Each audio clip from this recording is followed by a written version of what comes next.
like you. Be strong to hold the powers of the sun. बात करते हैं हम नेक्स्ट क्वेश्चन की, ठीक है। ये क्वेश्चन हमसे कह रहा है कि if there are 2n+1 terms in an AP, कोई एक एपी है उसमें 2n+1 टर्म्स है और हमको प्रूव करना है कि जो रेशियो है ऑड टर्म्स के सम का और इवन टर्म्स के सम का वो n+1 रेशियो n आता है, ठीक है। ये क्वेश्चन जो है ना वो हायर ऑर्डर थिंकिंग स्किल का है, ठीक है। तो फिर थिंकिंग स्किल तो चलेगी इसमें। अब बात करते हैं इसकी, तो इसमें कह रहा है कि if there are 2n+1 terms in AP, AP में कितने टर्म्स हैं, 2n+1 है, ठीक है। n का 2 टाइम्स है और उसमें भी एक का एडिशन है, तो ये मतलब ऑड नंबर ऑफ टर्म्स हैं। पहली बात समझ में आ रही होगी क्यों, क्योंकि देखो जो 2n है ना वो हमेशा इवन आएगा। क्यों इवन आएगा, क्योंकि किसी भी नंबर में अगर हमने 2 का मल्टीप्लाई कर दिया तो वो अपने आप इवन बन जाता है। देखो अगर इवन में 2 का मल्टीप्लाई होगा तो वो तो इवन रहेगा ही, कोई फर्क नहीं पड़ना। पर अगर ऑड में भी अगर 2 का मल्टीप्लाई होता है ना तो वो भी क्या बन जाता है, इवन बन जाता है, ठीक है। तो ये वाला जो टर्म है ना इतना, वो इवन हो गया। अब इवन में एक और जोड़ दिया ना तो फिर वो हमेशा क्या आएगा, हमेशा ही ऑड आएगा। ना विश्वास हो तो रख के देख लेना वैल्यू, एन की वैल्यू किसी भी पुट करोगे तो आपको जो आउटपुट मिलेगा वो ऑड मिलेगा। इसका मतलब ये जो एपी है ना वो ऑड टर्म्स में है ना, टोटल टर्म्स जो है ना इसमें एपी में वो ऑड है। अच्छा अब दूसरी बात करते हैं। सबसे पहले तो मान लेते हैं जो ए है ना वो फर्स्ट टर्म है और डी जो है वो कॉमन डिफरेंस है। अब दूसरी बात, सबसे पहले क्या है, ऑड टर्म्स का सम निकालना पड़ेगा, इवन टर्म्स का सम निकालना पड़ेगा। जब दोनों का सम आ जाए है ना, इसके बाद क्या कर देना, उन दोनों का रेशियो ले देना। अगर इसके बराबर आ रहा है तो मैं सही कर रहा हूँ, अगर नहीं आ रहा तो फिर कहीं तो गड़बड़ है। तो चलो पहले बात करते हैं ऑड टर्म्स होंगे क्या। देखो ऑड टर्म्स पहले निकाल लेते हैं। अच्छा जो पहला टर्म है ना वो तो ऑड प्लेस पे ही होगा है ना, दूसरा वाला इवन होगा, तीसरा ऑड होगा, ऐसे चलेगा। तो जो a1 है ना वो ऑड होगा। हमको क्या निकालना, a1 फिर a3 होना चाहिए, फिर a5 होना चाहिए, इस टाइप से चलता चलेगा। और a कौन सा, 2n+1, क्योंकि 2n+1 जो है ना वो भी क्या है, वो भी एक ऑड है ना। हमको क्या निकालना है, sum of odd terms, sum of odd terms निकालना है। सम ऑफ ऑड टर्म्स का मतलब हो गया मुझे a1 plus a3 plus a5 से लेके a2n+1 तक निकालना है। अच्छा एक बात बताओ, सम के टर्म्स का फॉर्मूला आता है n/2 in the bracket a+l। तो पहला टर्म पता है, आखिरी टर्म पता है, निकाल सकते हैं। पर नंबर ऑफ टर्म्स कितने हैं ये नहीं, ये साफ साफ नहीं दिया गया है कि नंबर ऑफ टर्म्स कितने हैं। अच्छा कॉमन सेंस से बात करते हैं। देखो मैंने इस बात को क्या करा, थोड़ी देर के लिए नहीं माना, नहीं है, सिर्फ 2n दे रखा। अच्छा एक बात सोचो, अगर n टर्म्स का सम होता, n टर्म्स दिखे होते हैं, an तक दिया होता, तो उसका मतलब क्या होता, n टर्म्स है। अब उन n टर्म्स में से मैं कहता इवन निकाल लो अलग, ऑड निकाल लो अलग, तो क्या हो जाते, आधे इवन हो जाते, आधे ऑड हो जाते। तो फिर वो n/2 जो नंबर थे वो इवन हो जाते और n/2 नंबर जो थे वो ऑड हो जाते। इधर क्या है, इधर मैंने सम लिखा है a2n तक है ना, 2nth टर्म तक। तो 2n तक अगर सम लिखा है तो उसको मैंने सम ऑफ ऑड टर्म्स निकाला, तो मतलब इसमें से आधे टर्म्स जो हैं वो निकाल लिए। अब इसमें से आधे टर्म्स अगर निकाल लिए हैं तो फिर 2n में से आधे टर्म्स निकाल लोगे तो कितने टर्म्स बचेंगे, n टर्म्स ही तो बचेंगे। इसका मतलब यहाँ से यहाँ तक टर्म्स कितने हैं, n है। बट मेरा जो क्वेश्चन है वो कहाँ तक जा रहा है, 2n+1 तक जा रहा है। तो बस अंतर क्या आया इस केस में, इस केस में n टर्म्स थे, यहाँ तक एक और टर्म जुड़ गया है। मतलब यहाँ पर जो नंबर ऑफ टर्म्स हैं, नंबर ऑफ टर्म्स जो है ना इस केस में वो कितने हैं, n+1 है। बस इस क्वेश्चन में सबसे मेन बात थी ना वो यही समझने वाली थी कि देखो अगर n तक टर्म्स हैं मतलब उसमें n टर्म्स है। अब n टर्म्स में से इवन अगर निकाल लेंगे तो आधे इवन हो जाएंगे, आधे ऑड हो जाएंगे, तो फिर वो n/2 हो जाएंगे। पर अगर यही चीज मैं कहूँ 2n तक के लिए, तो अगर 2n के लिए है तो फिर आधे अलग करोगे तो आधे n हो जाएगा, आधा n हो जाएगा। फिर यहाँ कहा है कि 2n+1 तक है, तो जो 2n+1 है अगर वो इवन होता तो मैं उसको इवन वाले में ऐड कर लेता, अगर वो ऑड है तो ऑड वाले में। तो 2n+1 जो है वो ऑड है, साफ साफ समझ में आ रहा है। तो फिर जो ऑड टर्म्स है ना वो n नहीं है, वो n+1 है। तो फिर n+1 नंबर ऑफ टर्म्स होगा। जब सब कुछ पता है तो फिर मैं सम का फॉर्मूला रख सकता हूँ। तो सम ऑफ ऑड टर्म्स को अगर मैं मान लूँ कि ये s1 है ना, s1 मान लेते हैं, कुछ भी मान सकते हैं, सिर्फ s मान लो, चलो सिर्फ s मान लेते हैं, उसको s मान लेंगे। तो अगर सिर्फ s मान लिया तो फिर मुझे करना क्या है इसमें, देखो नंबर ऑफ टर्म्स बाई 2, ठीक। यहाँ पर नंबर ऑफ टर्म्स n+1 है, क्यों है समझ में आ गया होगा। a+l करना होता है तो a1 ये हो गया और l कितना हो जाएगा, a2n+1 हो जाएगा। ये बात क्लियर। अब इसको आराम से थोड़ा सा खोल लेते हैं। देखो पहला टर्म मतलब सिर्फ a आ जाएगा, 2n+1 मतलब a plus 2n+1 minus 1 into D. ये बात समझ में आई? अब इसको ओपन अप कर लो। देखो a में a ऐड करोगे तो 2a आ जाएगा, और ये -1 ये कट जाएगा तो ये आ जाएगा 2n इंटू डी। यहाँ तक बात क्लियर? इससे 2 कॉमन मिल जाएगा, ठीक है, इससे 2 कॉमन मिल जाएगा तो फिर ये आ जाएगा n+1, और ये 2 से ये 2 कैंसिल हो जाएगा तो फिर अंदर बचेगा a प्लस एन डी। यहाँ तक बात समझ में आई? सम ऑफ ऑड टर्म्स निकालने का समझ में आ गया। अब इस बात को मैं इरेज करूँगा और इस बात को छोटी सी जगह पे कहीं पे लिख लेता हूँ कि इसका जो सम आया था ना वो n+1 आया था और a प्लस एन डी आया था। अभी इस क्वेश्चन का दूसरा पार्ट करते हैं कि सम ऑफ इवन टर्म्स कितना होगा, है ना। तब तक के लिए मैं इसको इरेज कर रहा हूँ, नोट कर लिए ना। और अब बात करते हैं इवन टर्म्स की।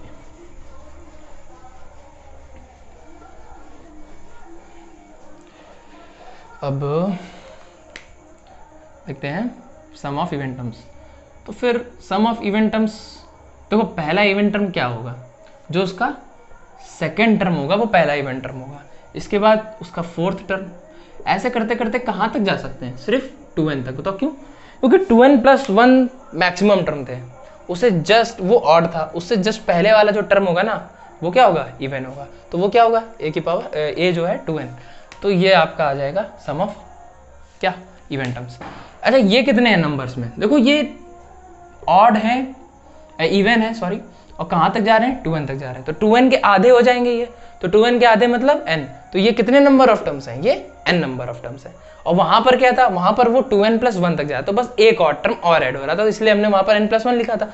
बट इस केस में नंबर ऑफ टर्म्स कितने, इस केस में नंबर ऑफ टर्म्स सिर्फ n है, ठीक है। तो अगर इसको एस डैश मान लेते हैं इसके सम को इवन टर्म्स के, तो फिर मैं इसमें क्या लिखूंगा, मैं इसमें लिखूंगा n/2, है ना, और a प्लस एल। तो पहला टर्म इसमें क्या है, 2 है, और आखिरी टर्म क्या है, ये है। अब a2 की वैल्यू क्या हो जाएगी, a प्लस डी होती है, और a 2n तक जा रहा है, मतलब a plus 2n minus 1 into D, ठीक है। अब इसको ओपन अप करो, ये 2a हो जाएगा, ठीक है, प्लस d प्लस का 2nd माइनस का d से d कैंसिल। अब यहाँ से 2 कॉमन ले लो, 2 कॉमन लेंगे तो फिर यहाँ से ये कट जाएगा, तो सिर्फ n बचेगा और अंदर बचेगा a प्लस एन डी। ये बात आ गई मेरी, ठीक है।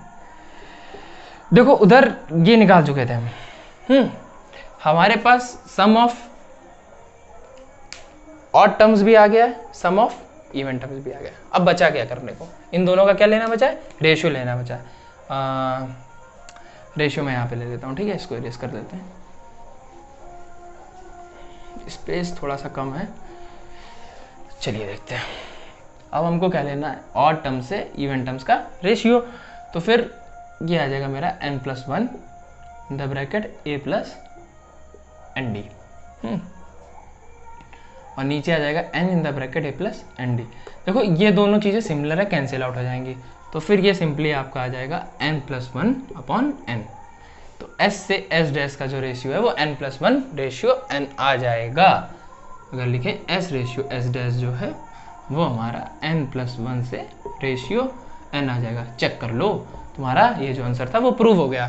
तो बस इस क्वेश्चन को करने में जो सबसे क्रिटिकल पॉइंट था ना, वो क्रिटिकल पॉइंट बस इतना था कि तुम्हें ये निकालना था कि नंबर ऑफ टर्म्स जो हैं ऑड और नंबर ऑफ इवन टर्म्स हैं कितने। बस सबसे ज्यादा क्रिटिकल पॉइंट वही था, बस उसको आपने समझ लिया, इसके बाद क्वेश्चन में कुछ नहीं, ठीक है। चलिए बात है नेक्स्ट क्वेश्चन पे, ठीक है। ये क्वेश्चन हमसे कह रहा है कि एक मैन्युफैक्चरर है टीवी सेट्स के, एक टीवी सेट्स के मैन्युफैक्चरर हैं, वो जो है वो 3rd ईयर में 600 यूनिट्स ऑफ टीवी बनाते हैं, ठीक है, और जो 7th ईयर है उसमें 700 यूनिट्स बनाते हैं। अब वो ये कह रहे हैं कि मान लो कि हर साल, जैसे जितनी पहली साल जितने भी टीवी सेट्स बने थे, इसके बाद से हर साल एक सेम रेट से उसमें टीवी के जो वो मैन्युफैक्चर है वो इंक्रीज हो रहा है। मान लो जैसे पहली बार 300 बने, मान लो ऐसे, तो फिर अगली साल 350 होते हैं, तो 50 के रेट से बढ़ रहा है, मतलब फिर उसके नेक्स्ट ईयर क्या हो जाएगा, वो 400 हो जाएगा। मतलब ये है कि एक एपी के अकॉर्डिंग ये बढ़ रहे हैं। पर उन्होंने ये नहीं दे रखा है कि पहले साल में कितनी टीवी का प्रोडक्शन हुआ था, बट उन्होंने एक बात दे रखी है कि थर्ड ईयर में 600 यूनिट्स हुई थी और 7th ईयर में 700 यूनिट्स हुई थी। तो देखो ये जो मैन्युफैक्चरिंग चल रही है ना पर ईयर हर साल, वो क्या है, एक एपी में है, ठीक है, पहली बात। तो अगर मान लेते हैं ना कि वो एपी का पहला टर्म जो है वो ए है, तो ये हो गया कि जो पहली साल जो टीवी बनी थी ना, जितने यूनिट्स, वो ए थी, और हर साल डी नंबर ऑफ टीवीज जो हैं वो इंक्रीज हो जाती हैं। हर साल जो कंपनी है वो डी नंबर ऑफ टीवीज का प्रोडक्शन बढ़ा देता है। तो ये दो बात को अगर हम मान लेते हैं तो फिर हमारा क्वेश्चन थोड़ा सा आसान हो जाएगा कि let the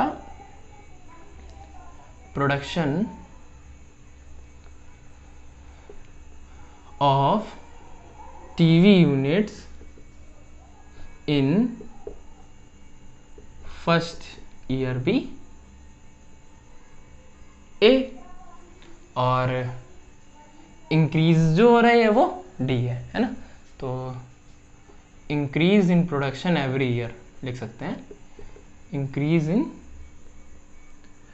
production every year B D. देखो ये तो मेरे बस में था, मैंने मान लिया, ठीक है। अब क्या है ना कि हम लोग को ऐसे क्वेश्चंस में कुछ ज़्यादा कुछ नहीं करना होता, बस जो चीज़ दी है उसको थोड़ा सा एक्सपेंड करके लिखो, सॉल्व करो, और अपने आप आपको कुछ ना कुछ ऐसी वैल्यू मिल जाएगी जिससे आपका आंसर आ जाएगा। तो देखो इसमें हमको एक चीज़ दे रखी है, उसने एक बात दे रखी है कि जो थर्ड ईयर तक का जो सेट्स बने थे ना वो 600 यूनिट्स है। तो थर्ड ईयर तक जो सेट्स बने होंगे वो एक तरीके से थर्ड टर्म ही तो है उस एपी का। पहले ईयर में कुछ यूनिट्स बने, दूसरे ईयर में कुछ यूनिट्स बने, थर्ड ईयर में कुछ यूनिट्स बने, ऐसे करते करते बनते चले जा रहे हैं, हर बार थोड़ा थोड़ा इंक्रीज हो रहा है। तो फिर ये एक तरीके से थर्ड ईयर में जितने बने वो थर्ड टर्म है हमारी एपी का। जो थर्ड टर्म एपी का ना वो 600 दे रखा है। ऐसे ही 7th ईयर में जो बने ना वो 700 यूनिट्स है। मतलब ये जो है ना हमारी एपी का 7th टर्म दे रखा है। बात क्लियर। अब A3 है, अगर मैंने A पहले टर्म को मान लिया है और दूसरे और जो डिफरेंस है उसको D मान लिया है, तो फिर मैं इसको A+2D लिखूंगा। देखो ये मैंने लिख दिया A+2D, ये पहली इक्वेशन बन गई। और इस चीज़ को मैं लिख सकता हूँ A+6D, तो ये मेरी बन जाएगी दूसरी इक्वेशन। अब क्या करना है, मुझे इन दोनों इक्वेशन को आराम से सॉल्व कर लेना। तो देखो इसकी वैल्यू ज़्यादा है तो फिर मैं लिख देता हूँ सब्ट्रैक्टिंग फर्स्ट फ्रॉम सेकंड। पहली वाली इक्वेशन को दूसरी वाली इक्वेशन से सब्ट्रैक्ट कर लेते हैं। तो फिर A+6D माइनस का A माइनस का 2D is equal to 700 minus का 600 हो जाएगा। तो फिर ये A से A कैंसिल, तो 6 में से ये जाएगा तो आपका आएगा 4D, और 4D की वैल्यू 100 के बराबर, मतलब D की वैल्यू 25। तो अगर D की वैल्यू 25 आ गई तो इसको हम किसी भी इक्वेशन में पुट कर दें तो A की वैल्यू निकल आएगी। तो फिर इस वैल्यू को हम करते हैं putting D is equal to 25 in equation first. तो पहली वाली इक्वेशन में मैंने इसको पुट कर दिया। पहली वाली इक्वेशन में पुट करूंगा तो A+2 इंटू 25 आ जाएगा इज इक्वल टू 600। तो फिर 2 इंटू 25 बोले तो 50, तो 50 को इससे सब्ट्रैक्ट कर दो तो A की वैल्यू कितनी आ गई, 550 आ गई। अब मेरी बात सुनो, यहाँ तक तो हो गया। इससे कंक्लूजन क्या निकालोगे? इससे कंक्लूजन ये निकलेगा कि जो पहले साल जो नंबर ऑफ टीवीज बनी थी ना वो 550 बनी थी। पहले ईयर में जो टीवी बनी थी वो 550 बनी थी, और फिर हर साल जो है 25 यूनिट्स ऑफ टीवी जो है वो इंक्रीज हो जाती हैं। तो फिर पहला क्वेश्चन तो मेरा लग गया।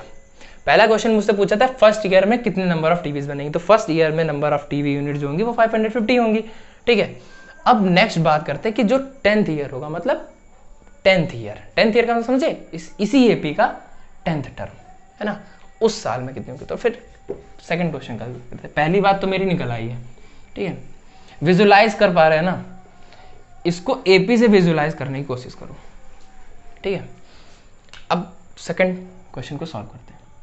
उसने कहा मुझसे प्रोडक्शन इन थर्ड ईयर, एक तरीके से 10th year, production in 10th year. तो 10th ईयर में सिर्फ 10वें साल की बात कर रहे हैं, मतलब बात कर रहे हैं A10 की। तो A10 का मतलब हो गया A+9D। तो तो फिर A की वैल्यू है 550 और D की वैल्यू है 25। इन दोनों का कर लेते हैं मल्टीप्लाई। 9 का 25 में मल्टीप्लाई करते हैं तो फिर आ जाएगा 5 9 जा 45, 5 4 कैरी आएगा, 9 2 जा 18, 225 आ जाएगा, तो ये आ जाएगा 775।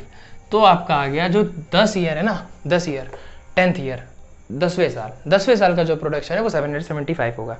अब तीसरा क्वेश्चन है ना, उसमें कुछ अलग बात कर रहा है, ये पहले का आंसर था। तीसरे क्वेश्चन में वो कह रहा है 7 ईयर्स में प्रोडक्शन बताओ। ये बात कुछ अलग है, उसने 7वें साल में प्रोडक्शन नहीं पूछी है, उसने 7 सालों में कितनी प्रोडक्शन हुई है इसकी बात कर रहा है।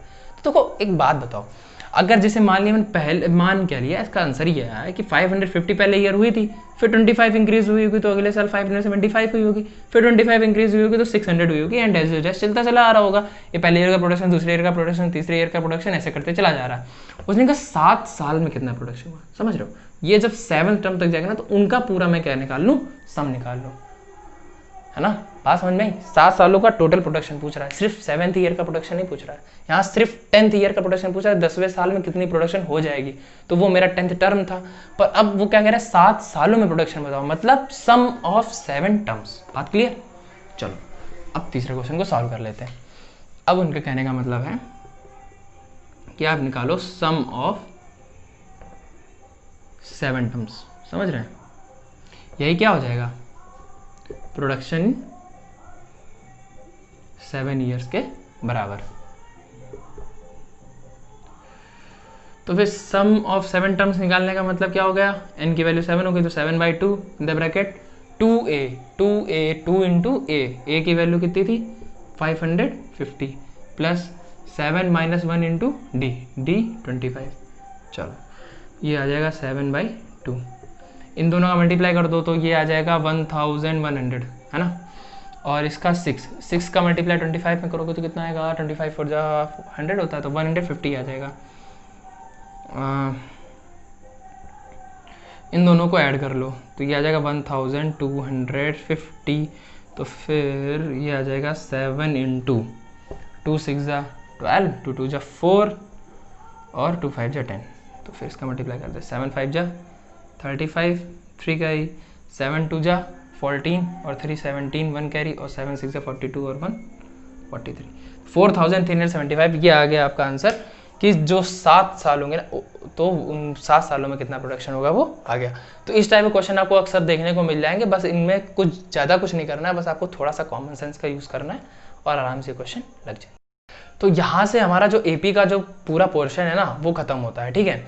इसके बाद भी अगर आपके कोई भी डाउट्स हैं या कुछ भी हैं तो आप कमेंट सेक्शन में मेंशन कर दो, ठीक है, उसको मैं देख लूँगा। और इसके अलावा अगर कोई भी डाउट हो तो वो डाउट्स आपके सारे अगर मेरे पास आ जाएँ तो फिर एक सेपरेट लेक्चर बना दूंगा जिसमें आपके एपी के सारे डाउट्स क्लियर कर देंगे, ठीक है।